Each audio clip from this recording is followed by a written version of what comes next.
Hi friends, today recipe వచ్చేసి బీరకాయ పచ్చిపప్పు పాలు పోసి అయితే చేస్తున్నానండి. కర్రీ చాలా బాగుంటుందండి. నేను చేసిన విధంగా ఒక్కసారి చేయండి, పదే పదే ఇట్లనే చేస్తారు. ప్రాసెస్లోకి అయితే వెళ్ళిపోదాం, చూసేయండి. హాయ్ ఫ్రెండ్స్, వెల్కమ్ టు చిన్న లాగ్స్. చూడండి, ఈరోజు చేసుకునే రెసిపీ వచ్చేసండి బీరకాయ పచ్చిపప్పు కర్రీ అండి. దీంట్లో పాలు పోసి అయితే చేస్తున్నానండి. దానికోసం అయితే నేను ఒక బీరకాయని అయితే తీసుకున్నానండి, పెద్ద బీరకాయని అయితే తీసుకున్నాను. ముందు చేదో మంచో చూడండి, బీరకాయ ఒకటి చేదుగా ఉంటుందండి. ముందు టేస్ట్ చూసుకొని కట్ చేసుకోవాలి. చూడండి, ఒక బీరకాయ అండి. 4 మీడియం సైజు టమోటాలను అయితే తీసుకున్నానండి. 2 మీడియం సైజు ఉల్లిపాయలను అయితే తీసుకున్నాను. ఇదిగోండి, నేను దీంట్లోకి అల్లం వెల్లుల్లి పేస్ట్ వేయనండి, అందుకని ఎల్లిపాయలను అయితే పెద్ద ఎల్లిపాయ అండి. ఇవి 2 ఎల్లిపాయలను అయితే తీసుకున్నాను. అదే మీరు చిన్నవి అయితే ఒక 4 అయితే తీసుకోండి. కొంచెం కరివేపాకు, ఎండుమిరపకాయలండి, ఇవన్నీ కావాల్సినవి. దీనికి నీట్గా పీల్ తీసుకొని అయితే చిన్న చిన్న ముక్కలుగానైతే కట్ చేసుకుందాము. ఉల్లిపాయలు టమాటోలు కూడా నీట్గా వాష్ చేసుకొని చాలా చిన్న చిన్న ముక్కలుగా కట్ చేసుకోవాలి. ఎల్లిపాయ కూడా పీల్ తీసుకోనండి చాలా చిన్న చిన్న ముక్కలుగానైతే కట్ చేసుకోవాలి. ఇవన్నీ బీరకాయ కర్రీలోకి కావాల్సినవి. ఇదిగోండి, 1 గంట ముందే పచ్చిపప్పుని ఇట్లా నానబెట్టి పెట్టుకోండి. ఒకవేళ పచ్చిపప్పు వద్దనుకుంటే అవసరం లేదండి, పచ్చిపప్పు వేస్తే ఇంకా చాలా టేస్ట్ అయితే ఉంటుందండి కర్రీ. ఇదిగోండి, నేను ఒక 3 స్పూన్స్ అయితే ఇట్లా పచ్చిపప్పుని 1 గంట ముందు నానబెట్టి అయితే పెట్టేశాను. వీటిని అయితే కట్ చేసుకోవాలి. చూడండి, వెడల్పుగా ఉన్న ఒక కళాయిని అయితే పెట్టుకున్నానండి. స్టవ్ ఆన్ చేశాను, కళాయి హీట్ అయిందండి. చూడండి, 3 స్పూన్స్ అయితే ఆయిల్ వేస్తున్నానండి.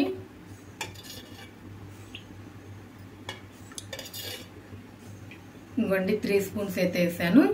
ఆయిల్ హీట్ అవ్వాలి. చూడండి, ఆయిల్ అయితే హీట్ అయిందండి. కొంచెం ఆవాలు, మినపప్పు, శనగపప్పు, కొంచెం జీలకర్ర, 2 ఎండుమిరపకాయలు. చూడండి, తాలింపు వేయాలి.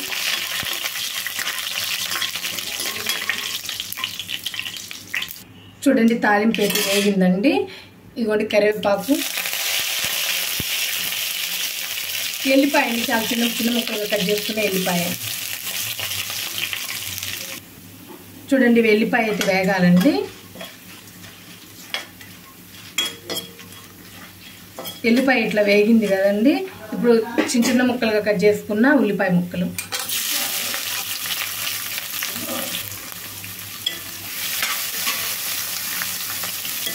ఉల్లిపాయ కూడా వేగాలండి. కొంచెం వేగడానికి అయితే కొంచెం సాల్ట్ అయితే వేసుకుందాము.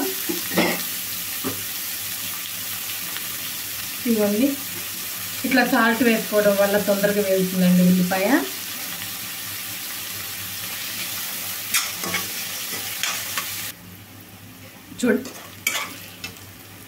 చూడండి, ఉల్లిపాయ ముక్కలు అయితే వేగాయండి. ఇప్పుడు ముందుగా నానబెట్టుకున్న పచ్చిపప్పును అయితే వేసేసుకుందాం. వాటర్ లేకుండా వేసుకోండి. 1 టైం వాష్ చేసుకొని అయితే వేసుకోవాలి.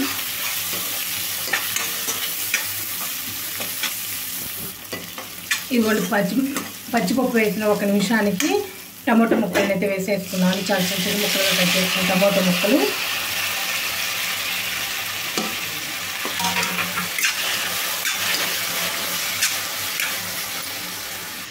టమాటో ముక్కల్ని మూత పెట్టుకొని అయితే సాఫ్ట్గా అయ్యేదాకా మగ్గించుకుందామండి.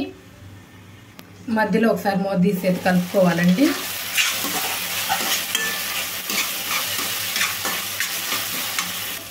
చూడండి, టమాటో ముక్కలు అయితే చాలా సాఫ్ట్గా అయ్యాయి. కట్ చేసుకొని పెట్టుకున్న బీరకాయ ముక్కలను అయితే వేసుకున్నాము. కొంచెం పెద్ద ముక్కలుగానే కట్ చేసుకోండి. ఇదిగోండి, ఇట్లా మరీ పెద్దవి కాకుండా చిన్నవి కాకుండా కొంచెం మీడియం సైజ్ కట్ చేసుకోండి. చాలా బాగా, ఎందుకంటే వాటర్ ఉంటుంది కదండి, ఎక్కువ కుక్ అవుతుంది.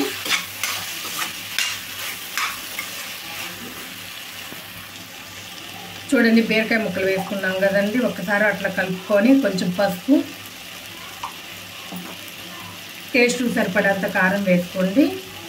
ఎండుమిరపకాయలు 2 వేసాము కదా. ఇదిగోండి, 1/2 స్పూన్ అయితే నేను కారం వేస్తున్నాను.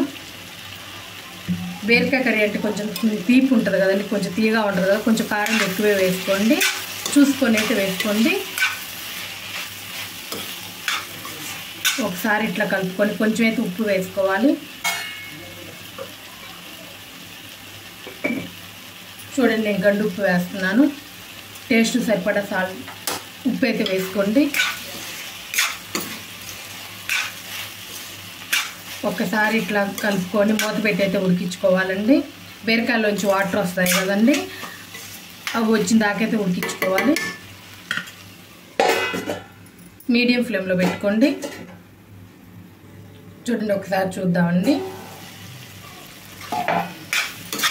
ఇవ్వండి, కొంచెం వాటర్గా వచ్చాయి చూడండి. ఇప్పుడు కొంచెం జీలకర్ర పొడి, ధనియాల పొడి అయితే వేసుకుందామండి. ఒక పావు స్పూన్ జీలకర్ర పొడి అండి,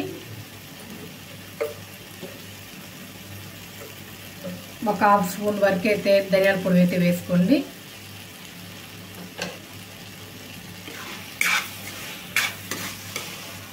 ఒకసారి అయితే 1 నిమిషం పాటు అయితే ఉడికించుకోండి.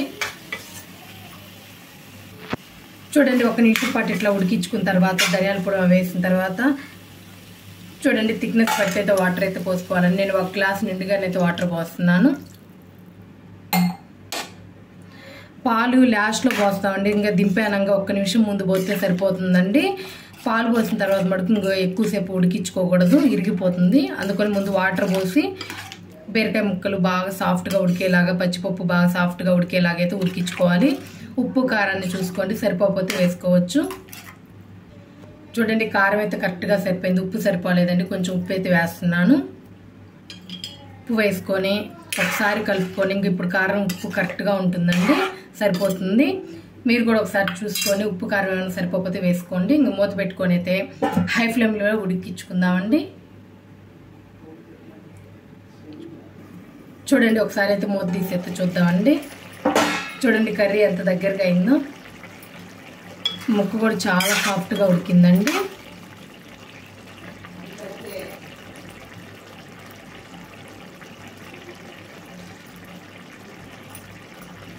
చూడండి, చాలా సాఫ్ట్గా అయితే ఉడికింది ముక్క. చూడండి, పచ్చిపప్పు కూడా చాలా సాఫ్ట్గా ఉడికింది.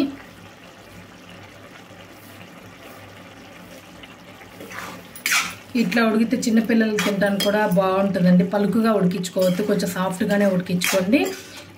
ఇప్పుడు హై ఫ్లేమ్లో నుంచి లో ఫ్లేమ్లోకి అయితే పెట్టేసుకుందాం, సిమ్లోకి అయితే పెట్టేసుకుందాం అండి. పాలు పోసేటప్పుడు మనకు హై ఫ్లేమ్లో పెట్టొద్దు. హీట్ చేసుకొని చల్లార్చిన పాలండి, ఒక చిన్న గ్లాసు టీ గ్లాసు అయితే నేను పోస్తున్నాను. చిన్న గ్లాస్ అండి, ఒక చిన్న గ్లాసు పాలు అయితే పోస్తున్నానండి. చూడండి, 1 గ్లాస్ పాలు అయితే పోసాను, చిన్న గ్లాస్ అండి. 1 సెకండ్ పాటు ఇట్లా ఉంచుకొని, పాలు పోసిన తర్వాత మనకి ఎక్కువసేపు ఉంచుకోకూడదండి. 1 నిమిషం పాటు ఇట్లా 1 సెకండ్ పాటు ఇట్లా ఉంచేసుకొని స్టవ్ ఆఫ్ చేసేసుకోవడమేనండి. చూడండి, 1 నిమిషం పాటు ఇట్లా ఉంచుకున్నాం కదా, కొంచెం కస్తూరి మేతి అండి ఇట్లా క్రష్ చేసి వేసుకోండి. దీంట్లోకి కస్తూరి మేతి చాలా బాగుంటుందండి. ఇగో నేను స్టవ్ అయితే ఆపేస్తున్నాను, ఆఫ్ చేసేసానండి. నా వీడియో కనుక నచ్చినట్లయితే లైక్ చేయండి, షేర్ చేయండి, కామెంట్ చేయండి. ప్లీజ్ సబ్స్క్రైబ్ చేసుకోండి. Thank you for watching more videos. Thank you.